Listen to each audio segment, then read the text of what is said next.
When arriving at a scene, you may find that mobile phones or other handheld devices are switched on. You may find that the computer screen is showing some activity on it. You have to take an operational decision as to whether or not you want to keep those devices on. But there's some pros and cons. If you switch them off, you may not be able to switch them back on. You may not have the password and so forth. If you leave them on, the battery could go flat, phone calls could come in, activities could be occurring, there could be a download taking place, you might not want to interrupt it, or there could be an upload taking place, or there could be deletion taking place, which you might not want to continue.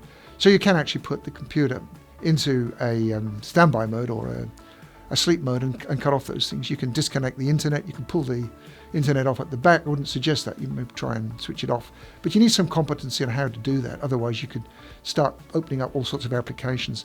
Similarly with phones, putting it in flight mode is obvious. Most Androids or Apples, there's a couple of ways of doing it, but you should be able to be familiar with it. If you're not familiar, you should be before the raid. Put it in flight mode.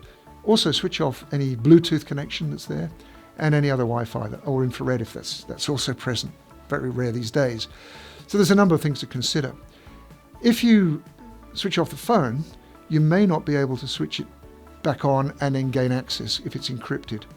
It's becoming increasingly difficult to do that, so it might be wise just to keep it on and keep the battery power going, but as long as it's in flight mode and so forth. There are the use of what we call Faraday bags, which you can put the device in, which prevents other radio signals from affecting what's going on inside the device. But I think if you put it in flight mode and switch off the Bluetooth, it's a pretty sensible thing to do. And then you've got the option of getting rid of the timeout. Sometimes the screen lock is as good as encrypting the phone, so you may want to deactivate that as well. That would be one step further.